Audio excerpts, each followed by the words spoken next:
Hello, this is Clean Coach Carly. I am the staff nutritionist at Healthy Habits Living. I'm giving you a recap of my 5% rule tips for the month. Now, the 5% rule tips are those health strategies that are verified by science that can help you with your health goals and wellness at least 5%. If they can help you at least 5%, they are well worth implementing, and they make a lot of sense. So my first one is about consider the chocolate that you're eating. Now, we all love chocolate. If you love milk chocolate, you're mostly eating sugar. If you love dark chocolate, you're mostly eating chocolate. And chocolate has antioxidants in it and other health benefits, whereas milk chocolate with a bunch of sugar doesn't have a lot of health benefits. So choose dark chocolate and think about the sourcing. Think about where your chocolate came from.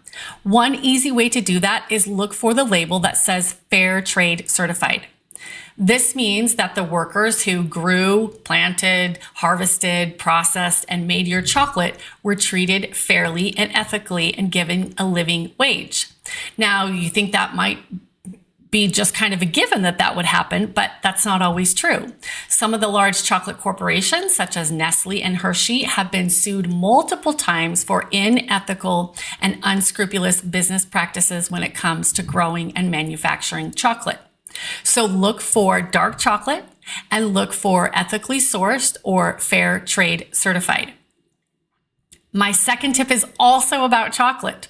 Now, we all love chocolate, and it can be stimulating for two reasons. If it's loaded with sugar, it will be stimulating. It will give you a blood sugar high and then often a crash after that. It can also be stimulating when it's very dark and very low in sugar because it has a plant chemical called theobromine. Now, this is kind of the caffeine that people talk about in chocolate. It's not exactly caffeine, but it is stimulating for your nervous system. So the darker the chocolate, the more theobromine, which means you probably don't want to eat a lot of dark chocolate after about 2 or 3 in the afternoon, because that's when energy levels and cortisol levels start to drop, and we don't want to spike them back up again. So cut your coffee and your chocolate around 2 or 3 p.m. because of this stimulating ingredient in there called theobromine. My third tip is drink clean water. Now, that also may seem obvious, but if you live in a first world country, a lot of people just drink out of the tap. There are billions of people worldwide that don't have that opportunity, and so we take it for granted.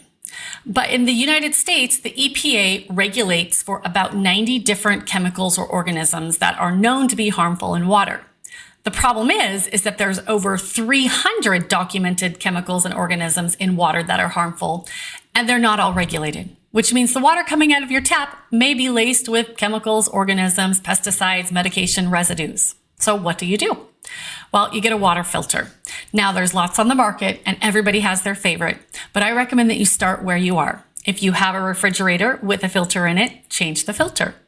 And if you have a tap, use a pitcher, so a filtering pitcher or even a single size bottle with a filter in it.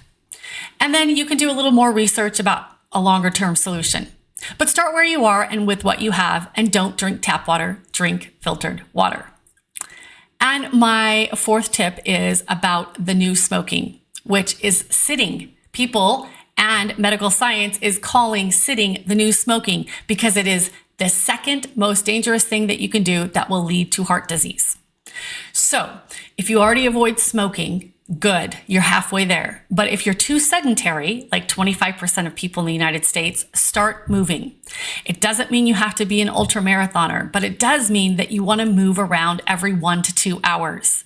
I've talked many times about exercise breaks or exercise snacks, as people are calling them, about small 30-minute to 2-minute sessions of exercise, just standing, doing jumping jacks or lifting your knees.